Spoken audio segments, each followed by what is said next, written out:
10억 원이에요. 갑자기 어떻게 이렇게 큰 돈이 들어왔을까요? 은행 직원이 놀란 목소리로 물었습니다. 한소영은 통장을 들여다보며 다리에 힘이 풀렸습니다. 어제까지 500만 원이던 잔고가 10억 500만 원으로 표시되어 있었거든요. 오늘 오전 7시에 김정우님 명의로 10억 원이 입금됐네요. 김정호.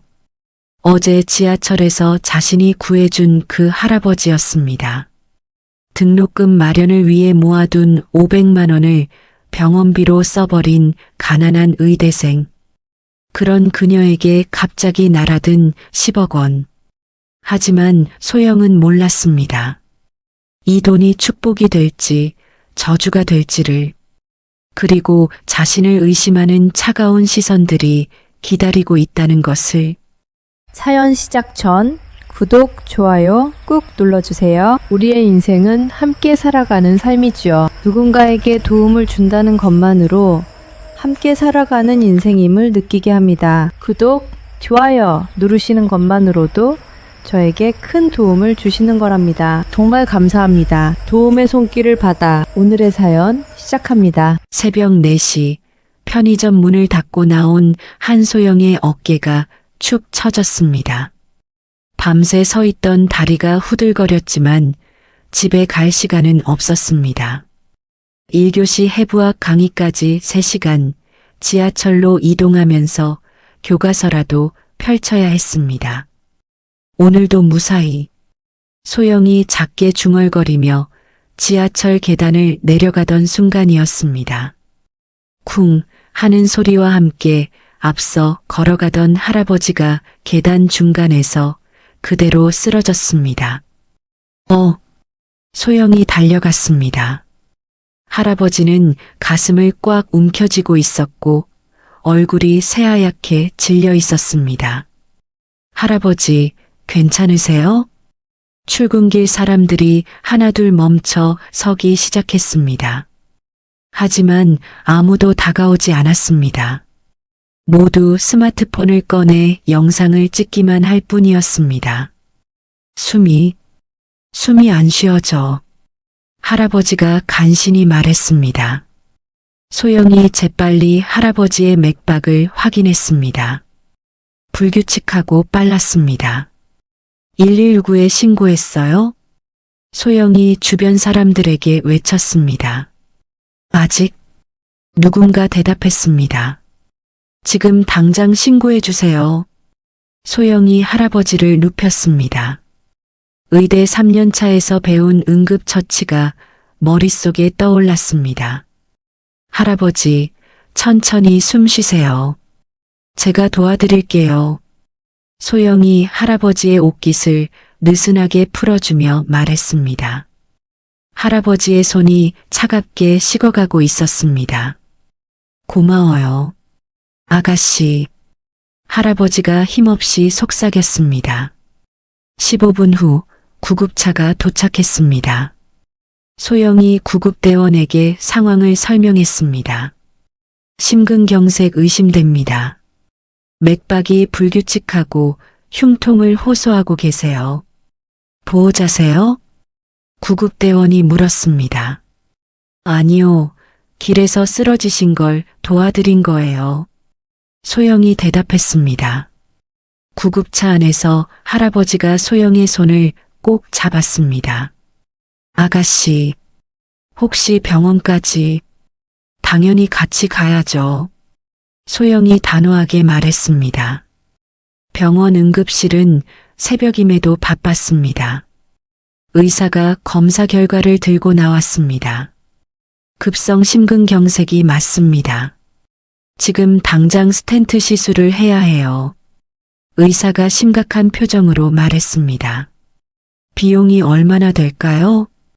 할아버지가 떨리는 목소리로 물었습니다. 건강보험이 있으시면 본인 부담금이 100만 원 정도인데 혹시 보험료 체납은 없으시죠? 할아버지의 얼굴이 더욱 하얘졌습니다. 그게 몇 달 전부터 밀려서. 그럼 전액 본인 부담이에요. 500만 원 정도 필요합니다. 의사의 말에 할아버지가 고개를 떨어뜨렸습니다.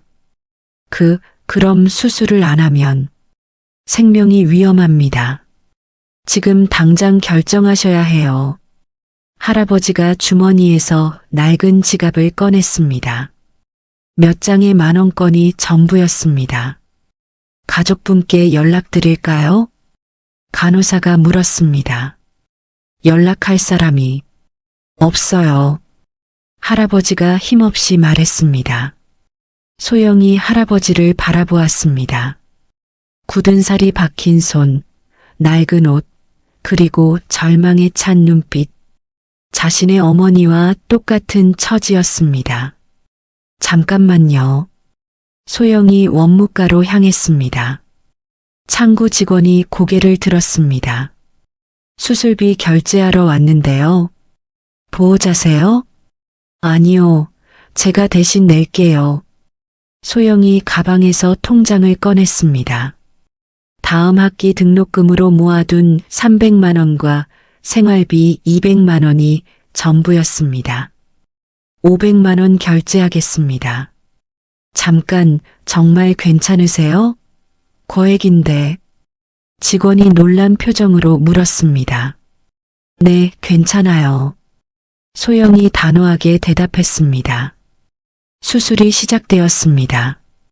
할아버지가 수술실로 들어가기 전 소영에게 말했습니다. 아가씨, 정말 고맙습니다. 평생 잊지 않을게요. 빨리 나으세요. 그게 감사의 표현이에요. 소영이 미소 지으며 말했습니다. 할아버지가 주머니에서 명함을 꺼냈습니다. 이거라도 괜찮아요. 사람이 먼저예요. 소영이 정중히 거절했습니다. 연락처라도 정말 괜찮다고요.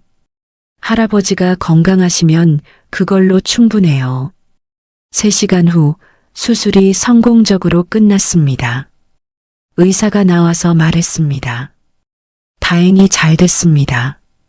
조금만 늦었으면 큰일 날 뻔했어요. 소영이 중환자실 유리창 너머로 할아버지를 바라보았습니다. 안정적으로 숨을 쉬고 있는 모습에 안도의 한숨이 나왔습니다. 이제 가셔도 됩니다. 환자분은 저희가 잘 돌볼게요. 간호사가 말했습니다. 소영이 병원을 나서며 휴대폰을 확인했습니다. 첫 강의까지 1시간 남았습니다. 등록금은 나중에 생각하자. 소영이 지하철역으로 향하며 중얼거렸습니다. 그때 소영은 몰랐습니다. 자신의 선택이 인생을 완전히 바꿔놓을 거라는 것을. 다음 날 오전 9시 소영이 은행에 들어서며 직원에게 말했습니다. 학자금 대출 신청하러 왔는데요. 통장 지참하셨죠? 잔고부터 확인해 볼게요. 직원이 소영의 통장을 받아 기계에 넣었습니다. 잠시 후 직원의 눈이 커졌습니다. 고객님, 혹시 잔고 확인해 보실래요? 소영이 모니터를 바라보는 순간 다리에 힘이 풀렸습니다. 10억 500만 원. 어제까지 500만 원이던 잔고가 그렇게 표시되어 있었습니다. 이게 뭔가요? 소영이 떨리는 목소리로 물었습니다. 오늘 오전 7시에 김정호님 명의로 10억 원이 입금됐네요. 직원이 놀란 표정으로 대답했습니다. 김정호? 소영이 그 이름을 되뇌었습니다. 어디서 들은 것 같은 이름이었습니다. 은행을 나선 소영이 벤치에 주저앉아 휴대폰을 꺼냈습니다. 포털 사이트에 김정호를 검색했습니다. 첫 번째 검색 결과에 소영의 입이 벌어졌습니다. 김정호 태양그룹 창업주 회장. 어제 자신이 도운 할아버지가 국내 3대 기업 중 하나인 태양그룹의 창업주였던 것입니다. 이럴 수가. 소영이 휴대폰을 들고 태양그룹에 전화를 걸었습니다. 태양그룹입니다. 김정우 회장님과 통화하고 싶은데요. 어제 병원에서 뵌 한소영이라고 전해주세요. 잠시 후 전화가 연결되었습니다. 소영이구나. 몸은 괜찮니? 따뜻한 목소리가 들려왔습니다. 회장님, 이 돈은 너무 과한 것 같아서요. 돌려드리고 싶어서 연락드렸습니다. 아니야, 절대 안 돼. 생명의 은인한테 이 정도는 당연한 거야. 김 회장의 목소리가 단호했습니다. 그래도 오늘 오후에 회사로 와. 직접 이야기하자. 그날 오후 소영이 태양그룹 본사 68층 회장실에 서 있었습니다. 김 회장이 따뜻한 미소로 소영을 맞았습니다. 어제는 정말 고마웠어. 너 덕분에 내가 살았다. 당연한 일을 했을 뿐인데요. 이 돈은 정말 받을 수 없어요. 소영이 고개를 저었습니다. 김 회장이 창밖을 바라보며 말했습니다. 50년 전에 나도 너와 비슷한 처지였어. 가난한 청년이었는데 공사장에서 크게 다쳤거든. 김 회장의 목소리가 잔잔했습니다. 그때 한 의사 선생님이 돈 한 푼 안 받고 나를 치료해 주셨어. 그분 덕분에 오늘의 내가 있는 거야. 그래서 이 돈으로 훌륭한 의사가 돼. 그리고 나처럼 어려운 사람들을 도와줘. 그게 내 소원이야. 김 회장이 소영을 바라보며 진심 어린 목소리로 말했습니다. 소영의 눈에 눈물이 고였습니다. 할아버지의 진심이 고스란히 전해졌습니다. 이틀 후 오전 소영이 다니는 의과대학 학장실에서 긴급회의가 열렸습니다. 학장이 서류를 들고 흥분한 목소리로 말했습니다. 10억 원 기부라고요? 정말입니까? 네, 확실합니다. 한소영 의료봉사 장학재단을 설립하겠다고 하시네요. 기획처장이 대답했습니다. 1시간 후 대학 홈페이지 메인 화면에 대형 배너가 걸렸습니다. 의대생 한소영, 생명구조 후 10억 원 장학재단 설립. 소영이 강의실에 들어서자 모든 시선이 집중되었습니다. 웅성거리는 소리가 강의실을 가득 메웠습니다. 야, 소영아. 박은지가 소영을 불렀습니다. 하지만 평소와 달리 어색한 미소였습니다. 무슨 일이야? 갑자기 유명해졌던데? 그게 소영이 말을 주저하자 최민석이 다가왔습니다. 평소 소영을 거들떠보지도 않던 3년 선배였습니다. 소영아, 축하해. 정말 대단한 일을 했구나. 최민석이 환한 미소로 말했습니다. 우리 스터디 그룹에 참여해보는 게 어때? 네가 필요해. 아, 감사하지만 점심도 함께 하자. 내가 살게. 최민석이 적극적으로 나섰습니다. 같은 과 동기들도 하나둘 다가왔습니다. 소영아, 과제 좀 도와줄 수 있어?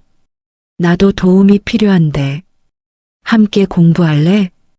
평소 소영을 무시하던 학생들이 갑자기 친근하게 굴었습니다. 점심시간 소영이 박은지와 함께 학교 뒷뜰에 앉았습니다. 정말 재벌 할아버지를 구해준 거야?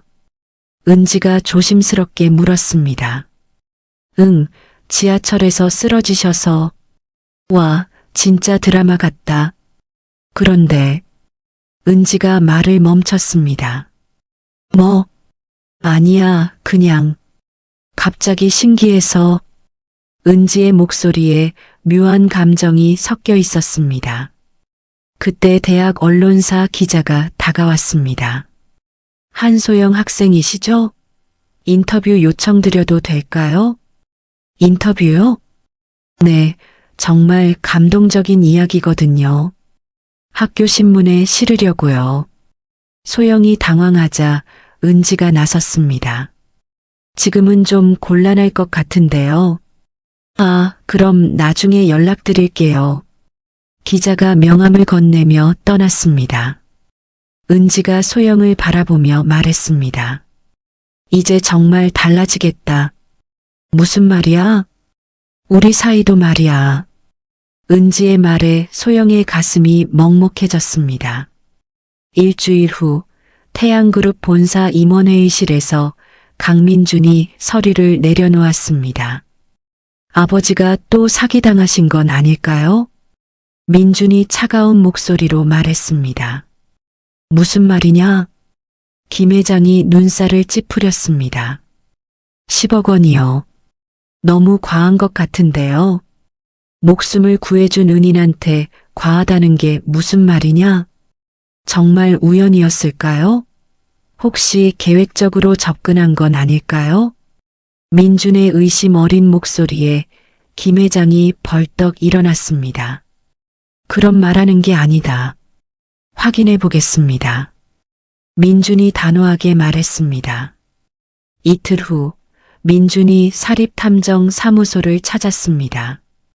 한소영이라는 학생을 조사해 주세요. 어떤 걸 알고 싶으신가요? 모든 것을요. 과거부터 현재까지. 민준이 사진을 건넸습니다. 일주일 안에 보고서 올려드리겠습니다. 며칠 후 민준이 조사 보고서를 받았습니다.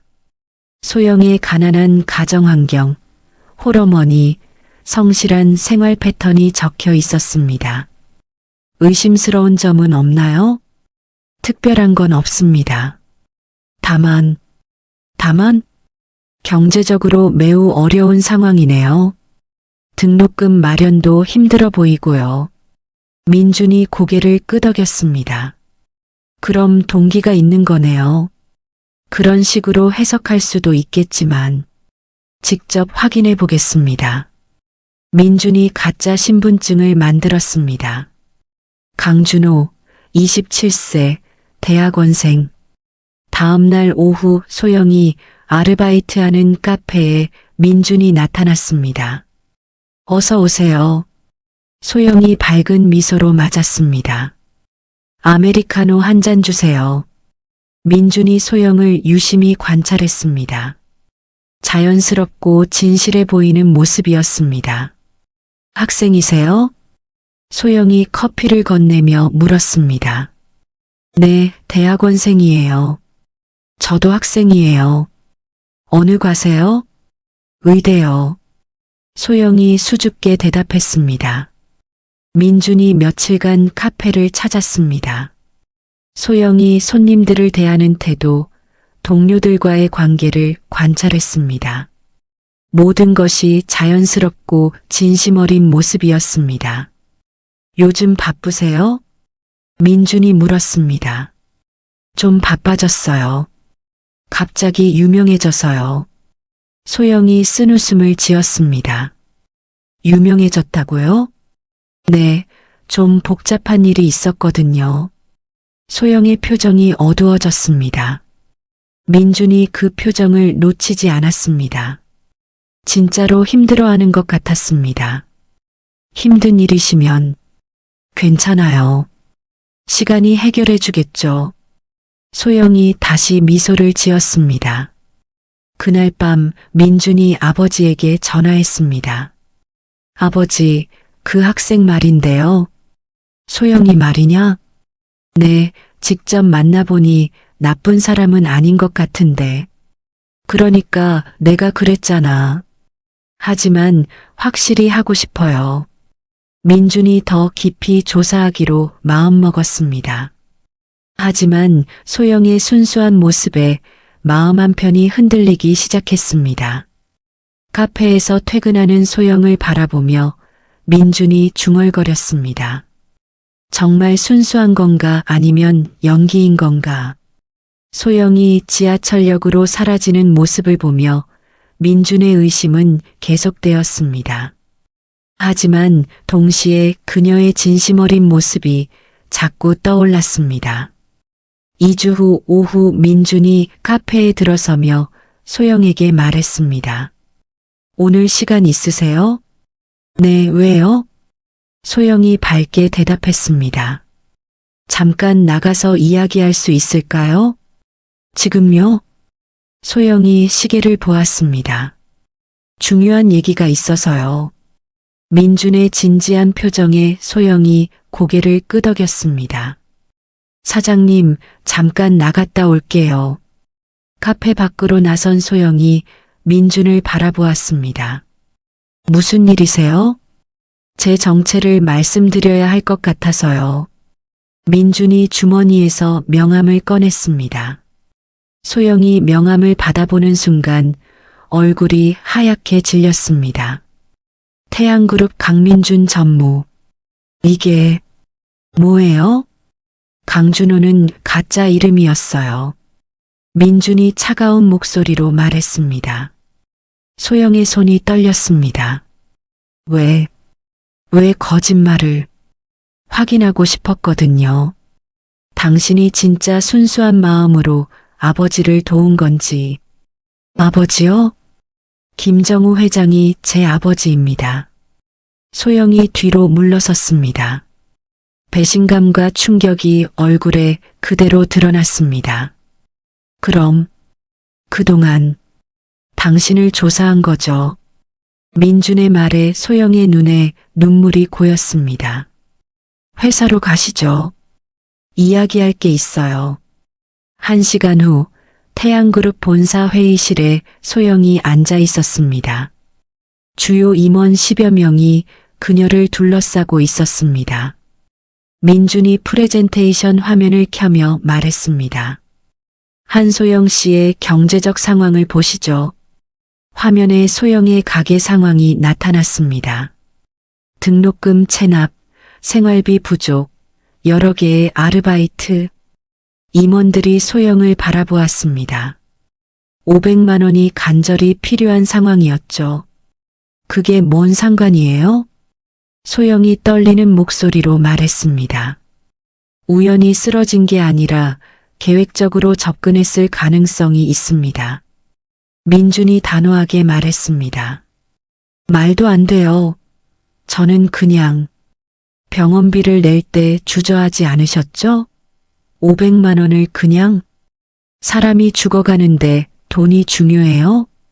소영이 울먹이며 반박했습니다. 그때 회의실 문이 벌컥 열리며 김 회장이 들어왔습니다. 뭐 하는 짓이냐? 김 회장이 화난 목소리로 외쳤습니다. 아버지, 진실을 확인하는 거예요. 진실이 뭐냐? 이 아이가 내 목숨을 구해줬다는 게 진실 아니냐? 하지만 동기가 불순할 수 있어요. 민준이 고집했습니다. 소영이 자리에서 일어났습니다. 이제 알겠어요. 전부 돌려드릴게요. 소영아. 김 회장이 말을 막으려 했지만 소영이 먼저 말했습니다. 10억 원 전부 반납하겠어요. 장학재단도 해체하고요. 소영이 눈물을 훔치며 회의실을 나갔습니다. 같은 시각 대학교에서는 누군가 몰래 촬영한 영상이 온라인에 퍼지고 있었습니다. 재벌가 목숨 구한 의대생, 알고 보니 사기꾼? 학교 커뮤니티가 난리였습니다. 역시 뭔가 이상하다고 생각했어. 돈 때문에 접근한 거였구나. 완전 계산적이네. 악성 댓글들이 쏟아졌습니다. 소영이 기숙사로 돌아오자 룸메이트가 휴대폰을 보여주었습니다.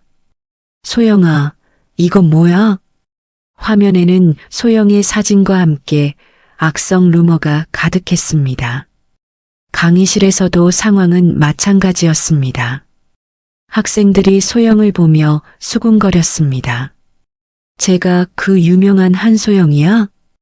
돈 노리고 할아버지한테 접근했다며? 박은지가 소영에게 다가왔습니다.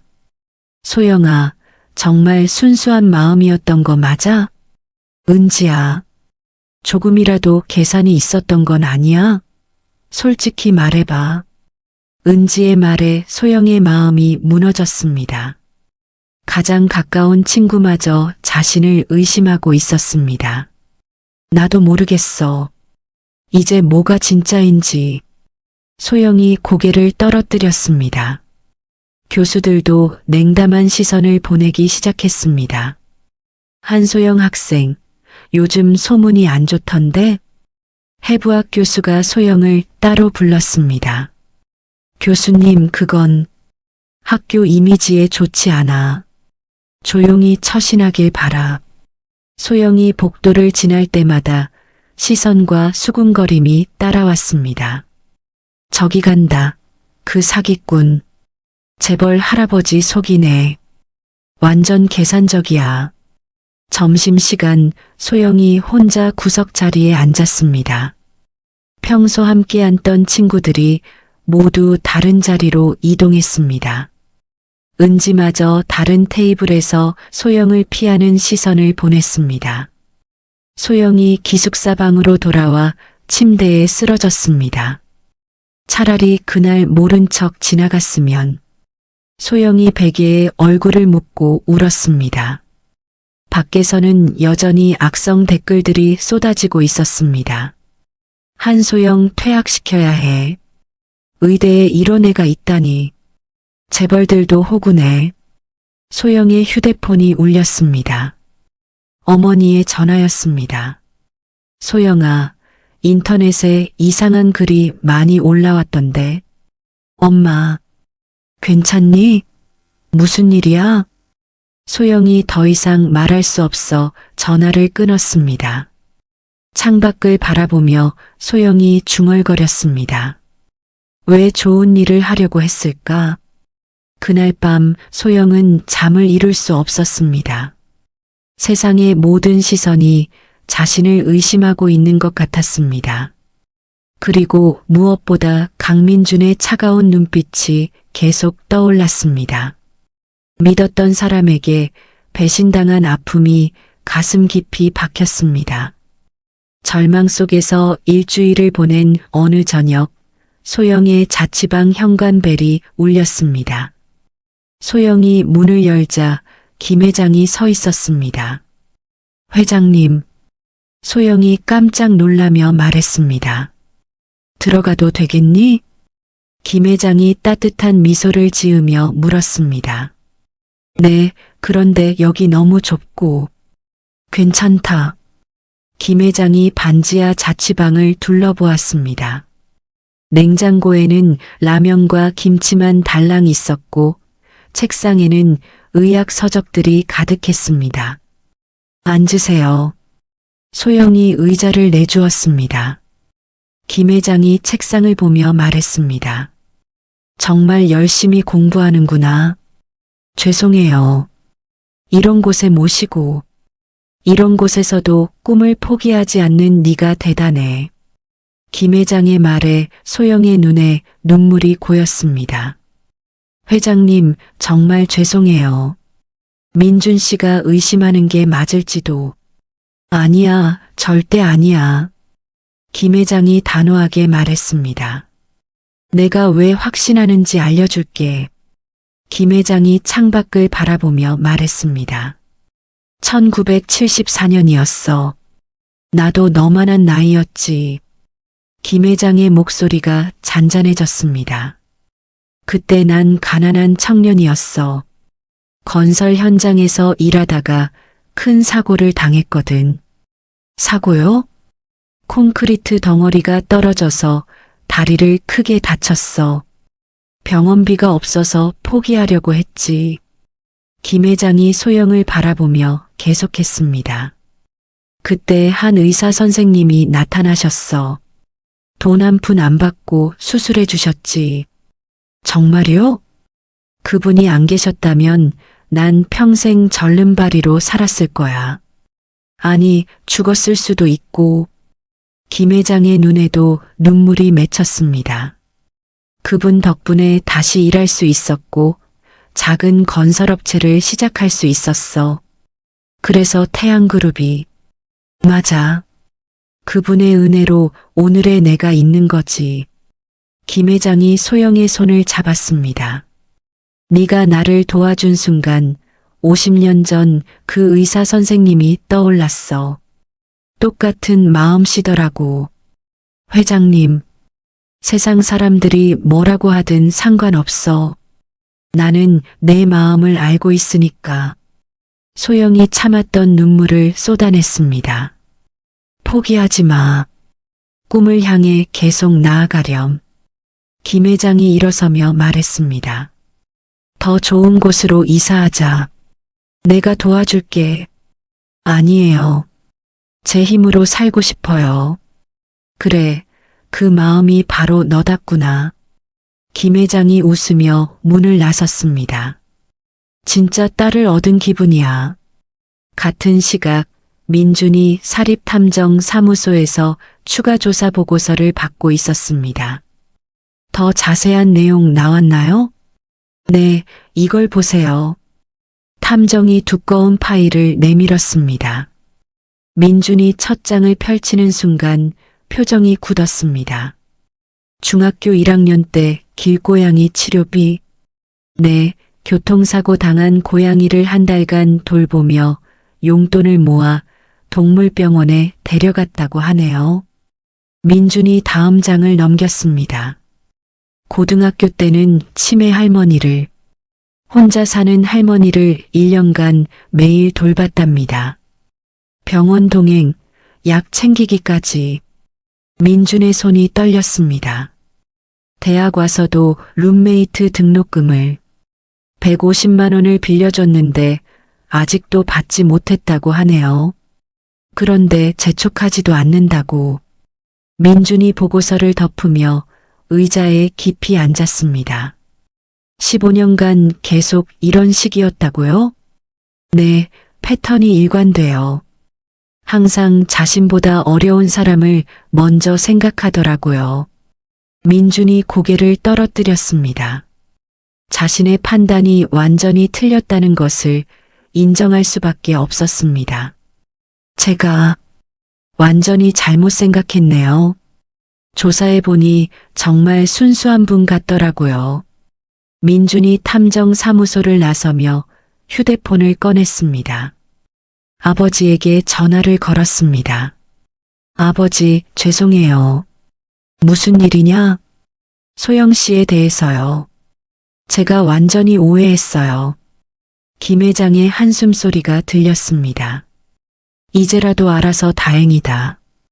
어떻게 사과해야 할까요? 진심을 보여라. 말이 아니라 행동으로. 민준이 전화를 끊고 소영이 아르바이트하는 카페로 향했습니다. 카페 문을 열고 들어선 민준을 본 소영이 굳었습니다. 뭐하러? 사과하러 왔어요. 민준이 무릎을 꿇었습니다. 카페 안의 모든 손님들이 놀란 표정으로 바라보았습니다. 일어나세요. 사람들이 봐요. 소영이 당황하며 말했습니다. 정말 죄송합니다. 제가 완전히 잘못 판단했어요. 민준의 목소리에 진심이 담겨 있었습니다. 당신은 정말 순수한 마음으로 아버지를 구해주셨는데 제가 의심했어요. 그만 일어나세요. 용서해 주세요. 제가 너무 오만했어요. 민준의 눈에서 눈물이 흘렀습니다. 소영이 민준을 일으켜 세웠습니다. 됐어요. 이해해요. 아니에요. 당신의 명예를 회복시켜 드릴게요. 민준이 단호하게 말했습니다. 어떻게요? 기자회견을 열겠어요. 공식적으로 사과하고 진실을 알리겠어요. 이틀 후 태양그룹 본사에서 긴급 기자회견이 열렸습니다. 민준이 단상에 올라섰습니다. 한소영 학생에 대한 잘못된 의혹들을 바로잡고자 이 자리에 섰습니다. 기자들의 플래시가 터졌습니다. 한소영 학생은 아무런 사심 없이 저희 아버지의 생명을 구해주신 진정한 은인입니다. 그럼 의혹은 사실이 아니라는 건가요? 한 기자가 질문했습니다. 네, 모두 근거 없는 추측이었습니다. 제가 확인했습니다. 그럼 왜 의혹이 제기되었나요? 제가 의심했기 때문입니다. 제 편견과 오만함 때문에 순수한 분을 모독했습니다. 민준이 깊이 고개를 숙였습니다. 한소영 학생과 그 가족분들께 진심으로 사과드립니다. 앞으로 어떻게 하실 건가요? 악성 루머를 유포한 모든 사람들에게 강력한 법적 대응을 하겠습니다. 기자회견 영상이 실시간으로 퍼졌습니다. 온라인 커뮤니티의 분위기가 완전히 바뀌었습니다. 와, 재벌 아들이 직접 사과하네. 한소영 진짜 억울했겠다. 우리가 너무 성급하게 판단했나? 대학교도 마찬가지였습니다. 학생들이 소영을 다시 보기 시작했습니다. 박은지가 소영에게 달려왔습니다. 소영아, 미안해. 내가 너무 의심했어. 괜찮아, 은지야. 정말 미안해. 친구인데 믿지 못해서. 은지가 소영을 꼭 안았습니다. 그날 저녁 민준이 소영에게 전화했습니다. 시간 있으세요? 제대로 사과드리고 싶어서요. 전화로도 충분해요. 아니에요. 직접 만나야겠어요. 소영이 망설이다가 대답했습니다. 좋아요. 만나죠. 3년 후 의사국가고시 합격자 발표 당일. 소영이 컴퓨터 화면을 바라보며 떨리는 손으로 마우스를 클릭했습니다. 1번 한소영. 화면 맨 위에 자신의 이름이 떠 있었습니다. 전국 수석이었습니다. 합격했다. 수석으로. 소영이 기숙사방에서 소리쳤습니다. 룸메이트가 달려와 소영을 껴안았습니다. 축하해. 정말 대단해. 소영의 휴대폰이 연달아 울렸습니다. 첫 번째 전화는 김 회장이었습니다. 소영아, 축하한다. 수석이라며? 네, 회장님. 정말 믿어지지 않아요. 당연한 결과야. 그동안 얼마나 열심히 했는데. 김 회장의 기쁜 목소리가 전화기를 통해 들려왔습니다. 저녁에 온 가족이 모여서 축하하자. 두 번째 전화는 민준이었습니다. 축하해. 정말 자랑스러워. 민준의 목소리에 진심 어린 기쁨이 담겨 있었습니다. 고마워. 네가 응원해줘서 힘이 됐어. 이제 꿈꿔왔던 무료 진료소도 만들 수 있겠네. 응, 드디어. 그날 저녁 김 회장의 집에서 가족 모임이 열렸습니다. 김 회장이 샴페인을 터뜨리며 말했습니다. 우리 딸이 의사가 됐다. 아직 인턴부터 시작해야 해요. 소영이 수줍게 말했습니다. 그래도 의사는 의사지. 자랑스럽다. 민준이 소영의 손을 잡으며 말했습니다. 무료 진료소 계획은 어떻게 생각하고 있어? 제가 자란 달동네에 세우고 싶어요. 소영의 눈이 반짝였습니다. 경제적으로 어려운 분들이 많이 사시거든요. 좋은 생각이야. 땅은 내가 구해줄게. 김 회장이 웃으며 말했습니다. 의료 장비도 최신으로 갖춰주마. 6개월 후 달동네 언덕 아래에 희망의료원이라는 간판이 걸렸습니다. 소영이 흰 가운을 입고 진료실을 둘러보았습니다. 드디어 시작이네. 민준이 소영의 어깨를 감싸며 말했습니다. 떨려? 많이. 하지만 기대도 돼. 개원 첫날 새벽 6시 진료소 앞에 벌써 줄이 서기 시작했습니다. 소문을 들은 동네 주민들이 하나둘 찾아온 것입니다. 선생님, 정말 돈 안 받는다는 게 맞나요? 첫 번째 환자인 70대 할머니가 물었습니다. 네, 맞아요. 편하게 진료받으세요. 소영이 환한 미소로 대답했습니다. 고맙습니다. 병원비가 없어서 몇 달째 참고 있었거든요. 이제 아프시면 언제든 오세요. 그날 소영은 밤 10시까지 120명의 환자를 진료했습니다. 감기, 고혈압, 당뇨병까지 다양한 질병이었습니다. 오늘 정말 수고했어. 민준이 진료소에 차려온 저녁을 내놓으며 말했습니다. 힘들지 않아? 전혀. 오히려 보람돼. 소영이 지친 표정이지만 밝게 웃었습니다. 환자분들이 고마워하시는 모습을 보니까 정말 의사가 된 것 같아. 3개월이 지나자 희망의료원의 소문이 서울 전체로 퍼졌습니다. 매일 200명 이상의 환자가 찾아왔습니다. 지역 방송국 기자가 소영을 인터뷰했습니다. 무료 진료를 시작하게 된 계기가 있나요? 제가 어려서부터 가난했거든요. 병원비가 없어서 아픈데도 참았던 기억이 많아요. 힘들지 않으세요? 행복해요. 이런 일을 하라고 의사가 된 것 같거든요. 인터뷰가 방송되면서 소영은 달동네의 슈바이처라는 별명을 얻었습니다. 그해 겨울, 크리스마스 이브, 희망의료원에 환자들과 동네 주민들이 모였습니다. 소영에게 감사 인사를 전하기 위해서였습니다. 선생님 덕분에 할머니가 건강해졌어요. 어린아이가 손편지를 건넸습니다. 선생님은 우리 동네 천사예요.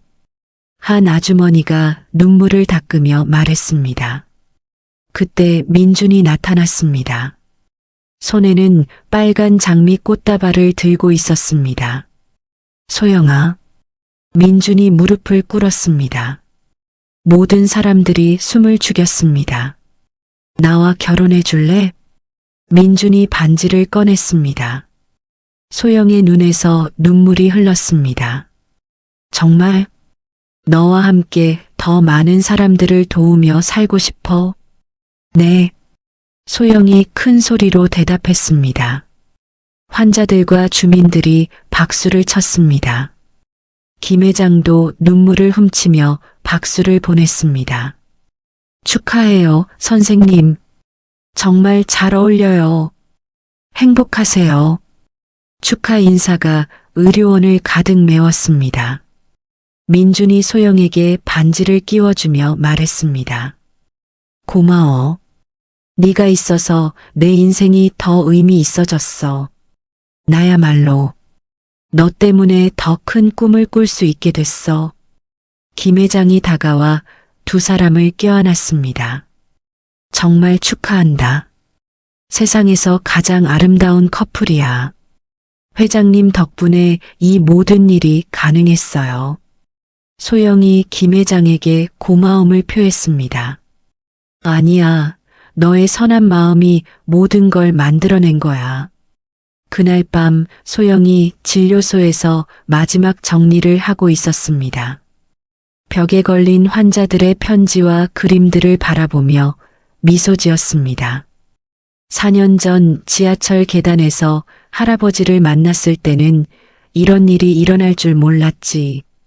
민준이 소영의 어깨에 손을 올리며 말했습니다. 운명이었나 봐. 그때 네가 나를 의심했을 때는 정말 힘들었어. 미안해. 그때 생각하면 지금도 후회돼. 괜찮아. 그 일이 있었기 때문에 우리가 진짜 서로를 알게 된 것 같아. 소영이 민준의 손을 잡았습니다. 앞으로도 함께 많은 사람들을 도우며 살자. 당연하지. 우리가 받은 사랑을 나눠주는 거야. 두 사람이 희망의료원 밖으로 나서며 달동네에 반짝이는 불빛들을 바라보았습니다. 작은 선행이 만들어낸 기적 같은 사랑이 더 큰 희망으로 피어나고 있었습니다. 결혼 2년 후 소영이 산부인과에서 나와 환한 미소로 민준을 바라보았습니다. 축하드려요.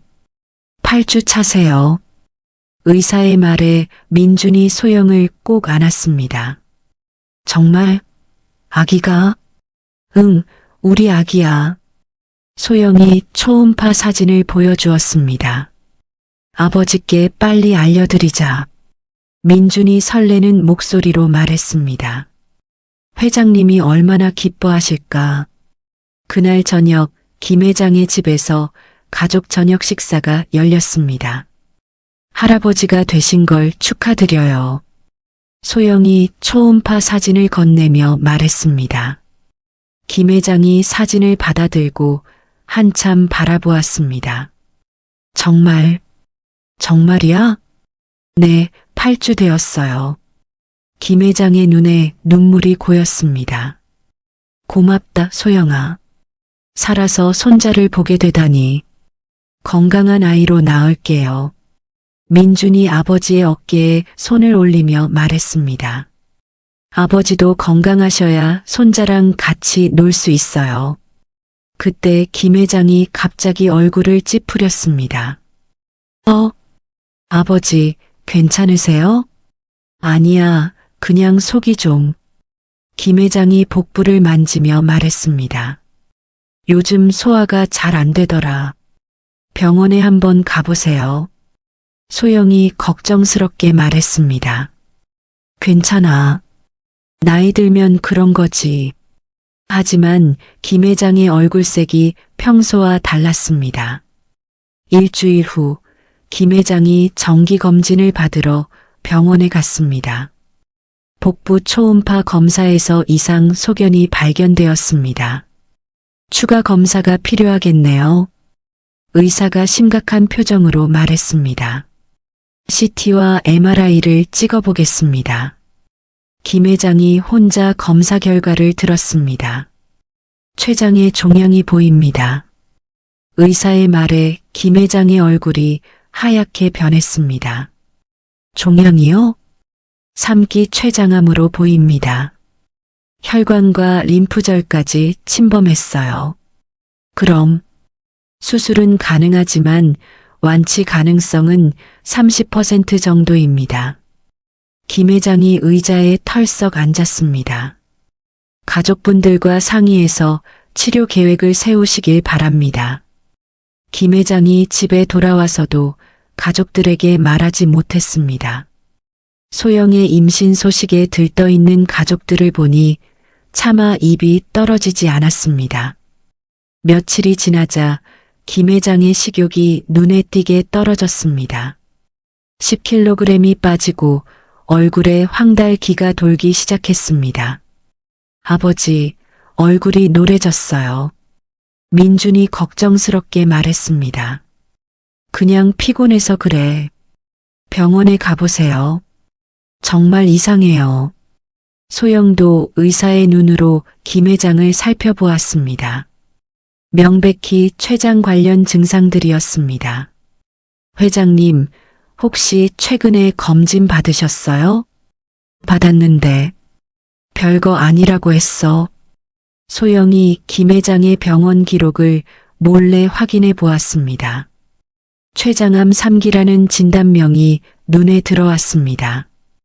회장님, 소영이 달려가서 김 회장을 붙잡았습니다. 왜 말씀 안 하셨어요? 뭘 말하냐? 췌장암이시잖아요. 김 회장이 고개를 떨어뜨렸습니다. 어떻게 알았냐? 왜 혼자 끙끙 앓고 계세요? 소영의 목소리에 눈물이 섞였습니다. 너희들 행복한데 찬물을 끼얹고 싶지 않아서. 그날 밤 가족회의가 열렸습니다. 수술부터 받으셔야 해요. 소영이 단호하게 말했습니다. 항암 치료도 병행하고요. 그렇게 하자, 아버지. 민준도 아버지를 설득했습니다. 모든 치료비는 제가 알아보겠어요. 하지만 그때 더 큰 문제가 터졌습니다. 한국산업그룹에서 김 회장의 건강 이상서를 포착한 것입니다. 태양그룹 인수 기회가 왔습니다. 한국산업 회장이 임원들에게 말했습니다. 김정호가 아프다는 소문이 돌고 있어요. 지금이야말로 30년 숙적을 무너뜨릴 때입니다. 한국산업이 태양그룹의 주요 거래처들을 하나씩 접촉하기 시작했습니다. 태양그룹과의 계약을 재검토해 보시는 게 어떨까요? 회장의 건강에 문제가 있다는 소문인데 안정성이 의심스럽네요. 주요 거래처 5곳이 연달아 계약 해지를 통보했습니다. 경제신문에도 관련 기사가 나기 시작했습니다. 태양그룹 경영 불안설, 주가 급락. 태양그룹 주가가 하루 만에 15% 폭락했습니다. 민준이 회사에서 밤을 새우며 대책을 마련하려 했지만 상황은 악화되기만 했습니다. 전무님, 이대로 가면 회사가 위험해집니다. 기획실장이 다급하게 보고했습니다. 한국 산업에서 적대적 인수합병을 시도할 것 같습니다. 그런 와중에 소영에게도 위험이 닥쳤습니다. 임신 8개월에 접어들면서 혈압이 급격히 올라갔습니다. 수축기 혈압이 170이에요. 위험해요. 산부인과 의사가 심각한 표정으로 말했습니다. 즉시 입원하셔야 합니다. 아기는 괜찮나요? 소영이 떨리는 목소리로 물었습니다. 지금 상태로는 응급 제왕절개를 해야 할 수도 있어요. 민준이 병원으로 달려왔을 때 소영은 이미 응급실에 있었습니다. 의사 선생님, 제 아내 상태가 어떤가요? 산모와 태아 모두 위험합니다. 수술 준비하고 있어요. 민준이 복도 벤치에 주저앉았습니다. 아버지의 암 수술, 아내의 위험한 출산, 회사의 존폐 위기, 모든 것이 동시에 닥쳤습니다. 어떻게 이런 일이? 민준이 고개를 감싸 안으며 중얼거렸습니다. 김 회장이 병실에서 일어나 민준에게 왔습니다. 괜찮다. 우리가 함께 이겨내자. 아버지, 몸이 안 좋으신데. 가족이 위험할 때 가만히 있을 수는 없지. 김 회장이 간호사에게 말했습니다. 최고의 산부인과 전문의를 불러주세요. 비용은 신경 쓰지 마시고. 수술실 불빛이 켜지고 소영의 응급수술이 시작되었습니다. 민준과 김 회장이 복도에서 기도하듯 기다렸습니다. 제발, 제발 무사하길. 민준이 손을 꼭 쥐며 중얼거렸습니다. 그 순간 태양그룹의 운명과 가족의 안전이 모두 위태로운 기로에 서 있었습니다. 다음 날 새벽 6시 수술실 문이 열렸습니다. 의사가 나와서 마스크를 벗으며 말했습니다. 축하드립니다. 산모와 아기 모두 안전해요. 민준이 벌떡 일어났습니다. 정말요? 네, 2.1kg 건강한 아들입니다. 김 회장이 눈물을 닦으며 의사에게 인사했습니다. 고맙습니다, 선생님. 1시간 후 소영이 회복실에서 깨어났습니다. 민준이 소영의 손을 잡고 있었습니다.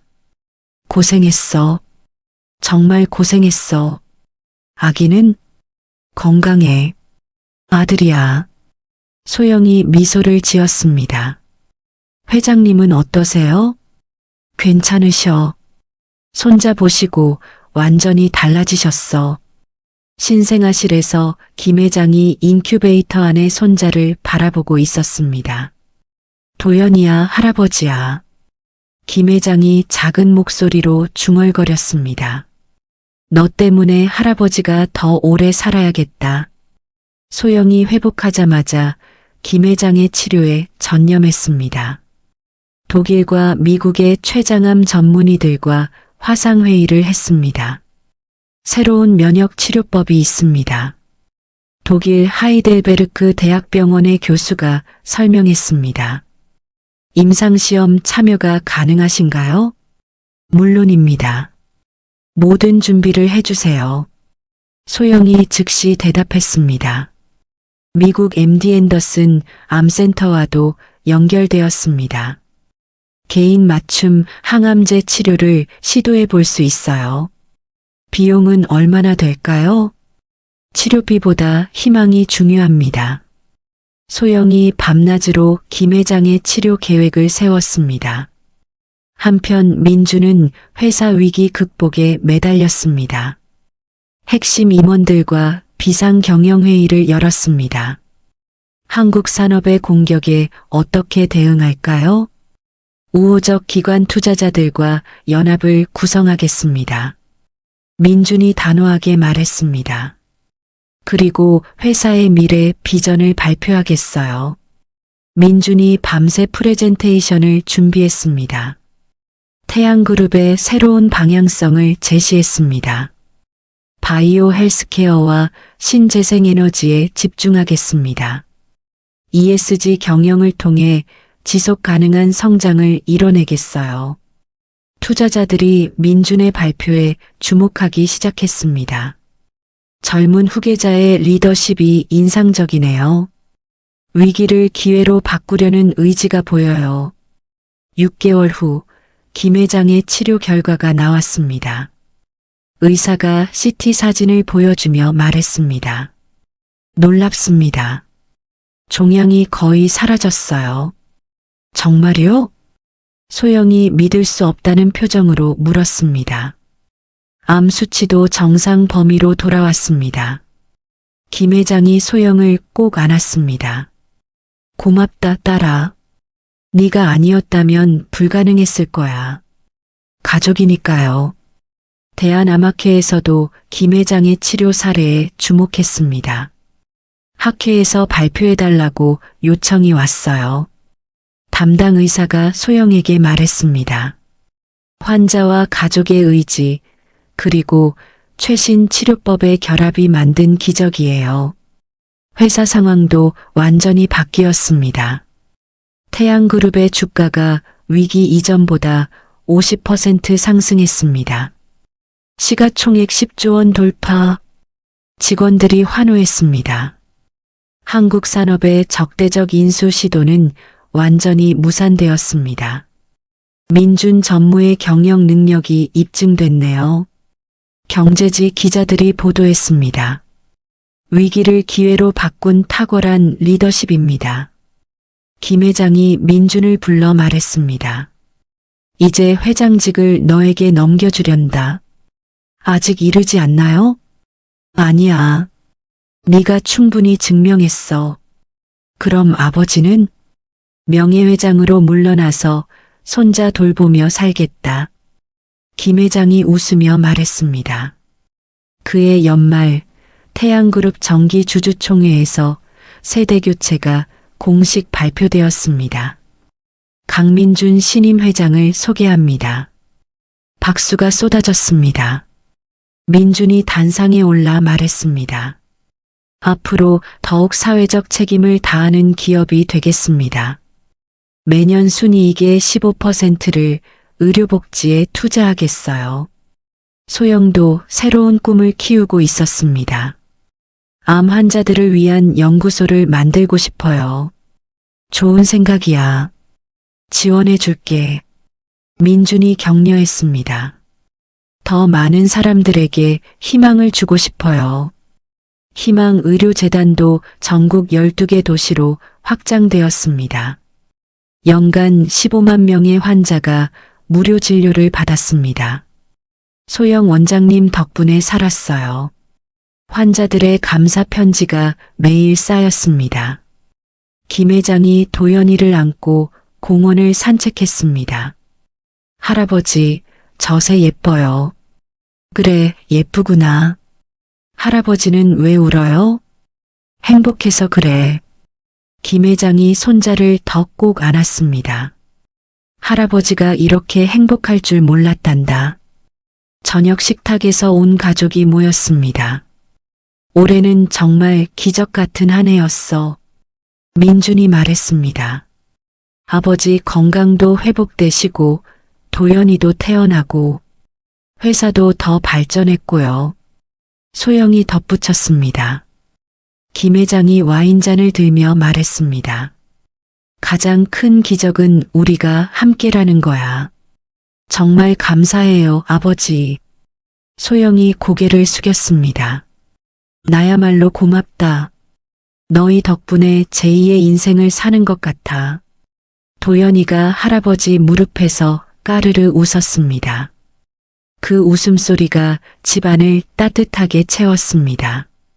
온 가족이 함께 이겨낸 시련이 더 큰 행복을 가져다 준 것이었습니다. 5년 후 김 회장이 9세가 된 도연이와 함께 한강공원에서 자전거를 타고 있었습니다.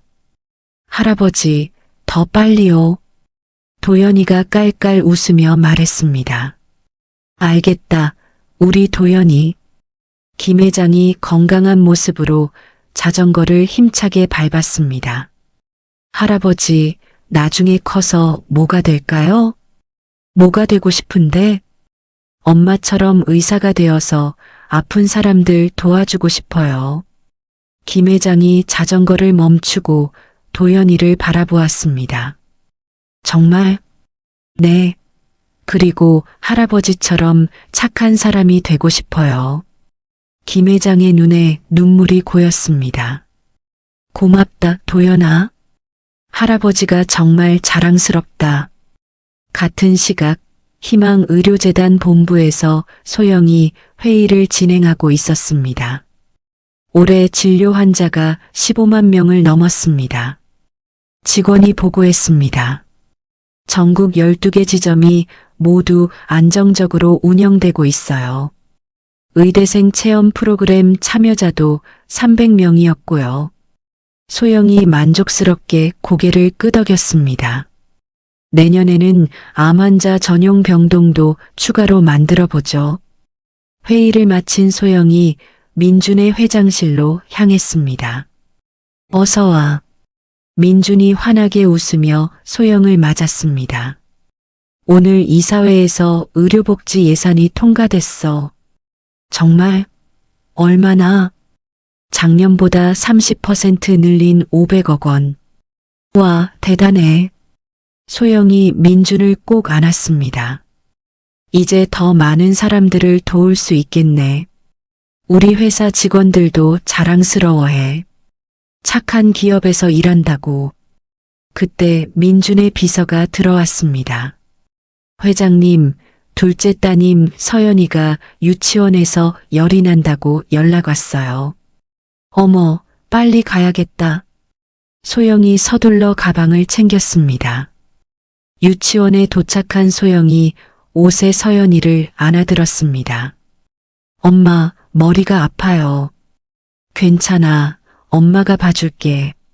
소영이 서연이의 이마에 손을 얹었습니다. 감기인 것 같네. 집에 가서 약 먹고 쉬자.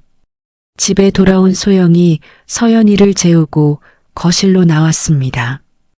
김 회장이 도연이와 함께 돌아와 있었습니다. 서연이 어때? 감기예요. 푹 쉬면 괜찮아질 거예요. 다행이다. 요즘 독감이 돌더라. 그날 저녁 김 회장이 서재에서 원고를 정리하고 있었습니다. 자서전 집필이 거의 끝나가네. 민준이 아버지 옆에 앉으며 말했습니다. 제목이 작은 선행이 만든 기적이죠? 맞아. 소영이를 만난 이야기부터 지금까지. 출간되면 베스트셀러가 될 것 같은데요. 인쇄는 전부 소영이 재단에 기부할 거야. 김 회장이 미소 지으며 말했습니다. 6개월 후 김 회장의 자서전이 출간되었습니다. 출간 즉시 서점가에 화제가 되었습니다. 3개월 만에 50만 부 판매. 출판사 직원이 흥분해서 보고했습니다. 독자들 반응도 뜨거워요. 작은 선행의 힘을 느꼈다는 후기가 많네요. 김 회장이 인쇄 수익 전액인 15억 원을 희망의료재단에 기부했습니다. 어느 날 오후 소영이 재단 본부에서 나오던 중이었습니다. 지하철 입구에서 80대 할머니가 쓰러져 있는 것을 발견했습니다. 할머니, 괜찮으세요? 소영이 달려가서 할머니를 부축했습니다. 어머, 고맙습니다. 할머니가 힘없이 말했습니다. 병원에 모셔다 드릴게요. 소영이 택시를 불러 할머니를 응급실까지 데려갔습니다. 혈당이 많이 떨어졌네요. 당뇨 관리가 안 되고 계시는군요. 의사가 진단을 내렸습니다. 그때 20대 청년이 뛰어왔습니다. 할머니, 준호야 왔구나. 할머니가 손자를 보며 안도했습니다. 할머니를 도와주신 분이에요?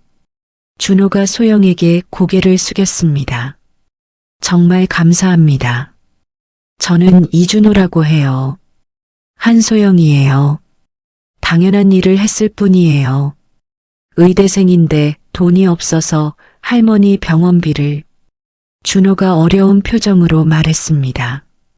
소영이 준호의 성실한 모습을 보며 10년 전 자신의 모습을 떠올렸습니다. 잠깐만요. 소영이 병원비를 대신 결제했습니다. 어떻게 이런 일을? 제가 운영하는 의료재단이 있어요. 장학금도 지원하는데 관심 있어요? 정말요? 준호의 눈이 반짝였습니다. 네, 인턴 기회도 드릴 수 있어요. 며칠 후 준호가 희망의료재단을 찾았습니다. 한소영 재단 이사장님이시군요. 준호가 놀라며 말했습니다. 유명하신 분인 줄 몰랐어요. 유명한 건 중요하지 않아요. 중요한 건 마음이죠. 소영이 준호에게 장학금 신청서를 건넸습니다. 열심히 공부해서 꼭 좋은 의사가 되세요. 네, 이사장님처럼 어려운 사람들을 도우는 의사가 되겠어요. 준호가 감격해서 말했습니다. 그날 저녁 온 가족이 넓어진 거실에서 저녁을 먹고 있었습니다. 오늘 또 좋은 일 하셨네요. 민준이 소영의 이야기를 들으며 말했습니다. 그 학생이 정말 성실해 보였어요. 10년 전 우리 딸과 똑같구나. 김 회장이 흐뭇하게 웃었습니다. 도연이가 물었습니다. 엄마, 왜 계속 다른 사람들을 도와줘요? 도연아, 우리가 받은 사랑을 나누어 주는 거야. 그럼 나도 나중에 사람들 도와줄래요. 서연이도 따라서 말했습니다. 저도요. 김 회장이 두 손자를 바라보며 말했습니다. 진정한 성공은 혼자 이루는 게 아니라 함께 나누며 만들어가는 거야. 할아버지 말씀이 맞아요. 소영이 고개를 끄덕였습니다. 창밖으로 석양이 지고 있었습니다. 서울 시내의 불빛들이 하나둘 켜지기 시작했습니다. 소영이 창가에 서서 10년 전을 떠올렸습니다. 지하철 계단에서 쓰러진 할아버지를 발견했던 그날 밤. 그때는 몰랐습니다. 500만 원의 작은 선행이 이렇게 큰 행복을 만들어낼 줄은. 정말 기적 같은 일들이었어. 소영이 혼자 중얼거렸습니다. 민준이 뒤에서 소영의 어깨를 감쌌습니다. 우리가 만든 기적이야. 아니야, 우리가 받은 기적이지. 소영이 민준의 손을 잡았습니다. 거실에서는 김 회장이 손자들에게 책을 읽어주고 있었습니다. 옛날 옛적에 착한 마음씨를 가진 소녀가 있었습니다. 도연이가 물었습니다. 할아버지, 그 소녀가 우리 엄마예요? 맞아. 우리 도연이 정말 똑똑하구나. 김 회장이 손자들을 꼭 안았습니다. 선행의 선순환은 계속되고 있었습니다. 작은 친절이 큰 사랑이 되고 그 사랑이 다시 더 많은 사람들에게 전해지고 있었습니다. 10년 전 지하철 계단에서 시작된 기적은 끝나지 않을 것 같았습니다.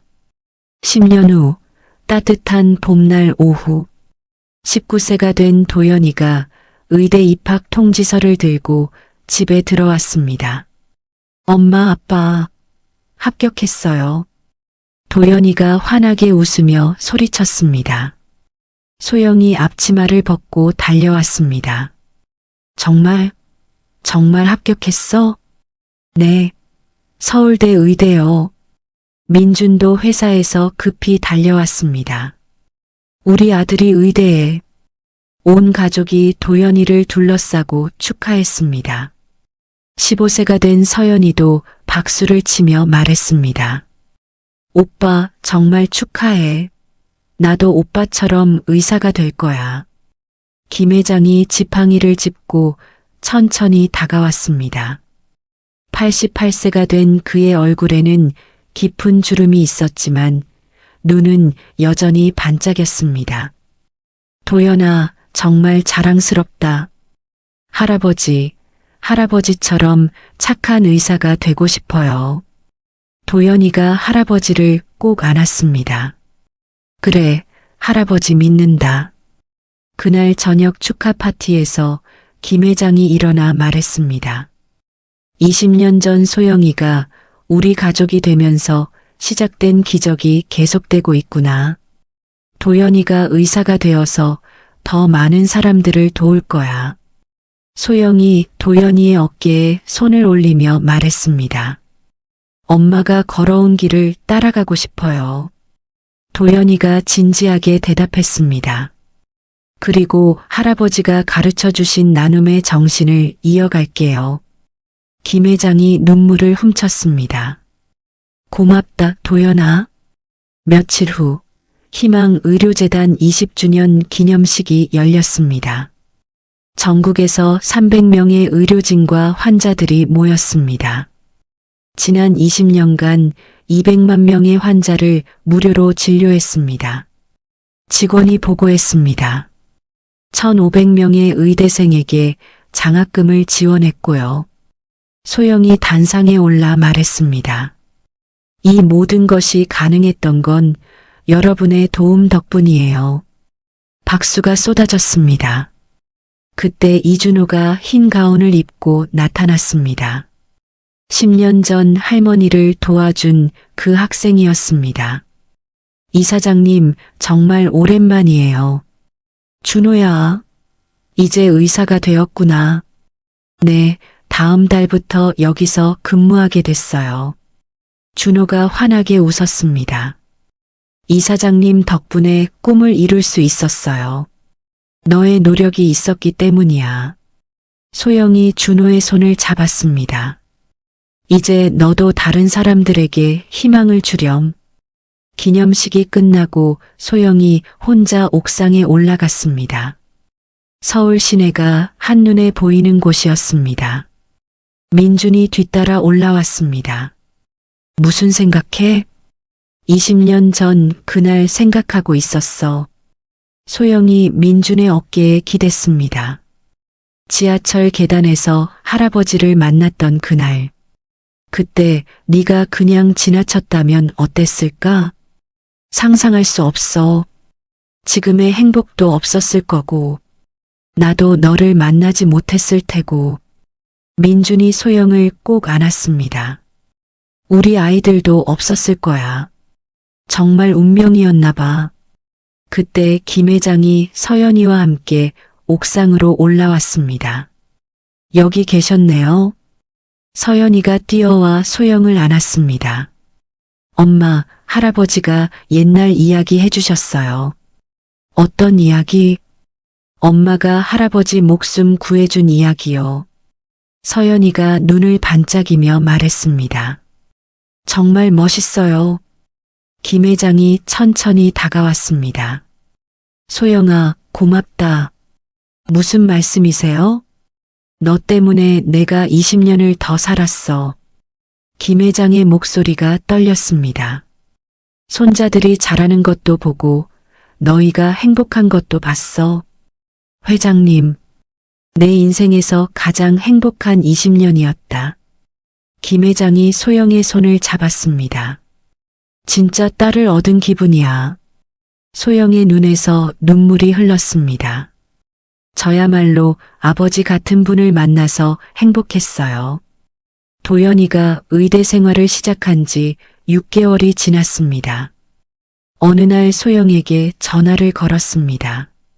엄마, 오늘 응급실 실습에서 할아버지 같은 분을 만났어요. 어떤 분이셨는데? 70대 할아버지가 쓰러지셨는데 보호자도 없고 병원비도 없으셨어요. 그래서 제가 병원비를 냈어요. 용돈 털어서요.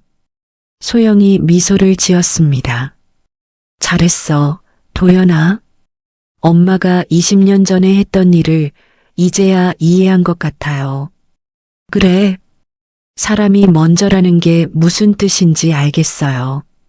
소영이 가슴이 뭉클했습니다. 엄마 자랑스러워. 그해 겨울, 김 회장이 갑자기 쓰러졌습니다. 나이가 많아 회복이 어려웠습니다. 병원에서 온 가족이 김 회장을 지켜보았습니다. 아버지, 괜찮으실 거예요. 민준이 아버지의 손을 잡았습니다. 김 회장이 힘없이 미소 지었습니다. 충분히 행복했다. 아직 가시면 안 돼요. 소영이 눈물을 흘렸습니다. 소영아, 고맙다. 너 덕분에 정말 행복했어. 회장님, 도연이와 서연이 잘 키워라. 착한 아이들로. 김 회장이 손자들을 바라보았습니다. 할아버지, 저희 잘 클게요. 도연이가 울먹이며 말했습니다. 할아버지가 가르쳐 주신 걸 잊지 않을게요. 서연이도 할아버지 손을 꼭 잡았습니다. 김 회장이 마지막으로 말했습니다. 작은 선행이 이렇게 큰 행복을 만들어내는구나. 사랑한다, 내 가족들. 김 회장이 평화롭게 눈을 감았습니다. 장례식장에는 수많은 사람들이 조문을 왔습니다. 김 회장의 선행에 도움받은 사람들이었습니다. 회장님 덕분에 제가 의사가 될 수 있었어요. 저희 가족이 도움받았어요. 정말 좋은 분이셨어요. 소영이 영정 앞에서 말했습니다. 회장님, 가르쳐 주신 대로 계속 살아가겠어요. 작은 선행의 힘을 믿고 실천하겠어요. 1년 후 희망의료재단에 김정호 기념관이 세워졌습니다. 그의 일생과 선행을 기리는 공간이었습니다. 소영이 기념관에서 방문객들에게 설명했습니다. 20년 전 지하철 계단에서 시작된 작은 선행이 이 모든 것을 만들었어요.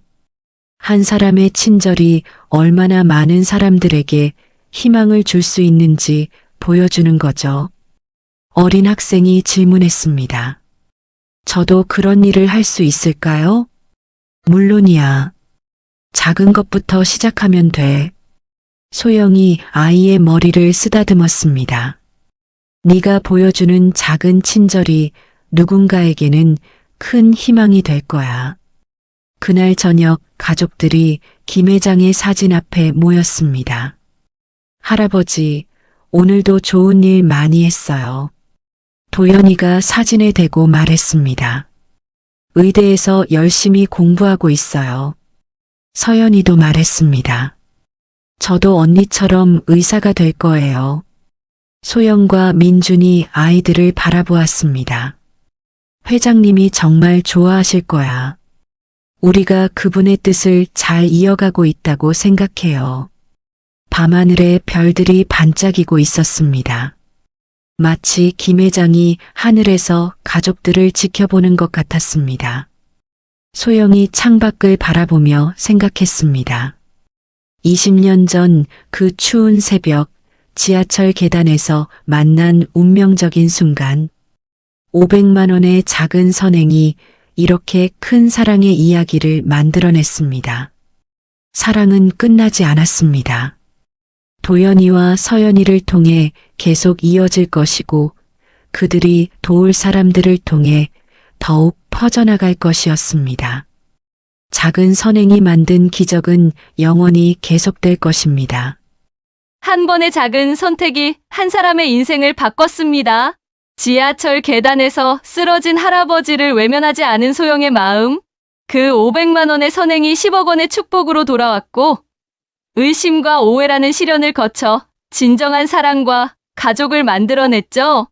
때로는 우리가 베푼 작은 친절이 예상치 못한 기적을 불러오기도 합니다.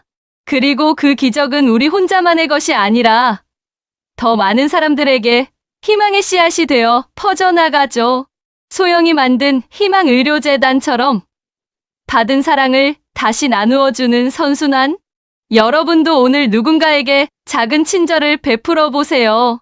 그것이 언젠가는 상상하지 못했던 아름다운 이야기의 시작이 될지도 모르니까요. 이야기를 끝까지 들어주신 분이 계시다면 잘 들었다고 댓글 하나만 남겨주세요. 감사합니다.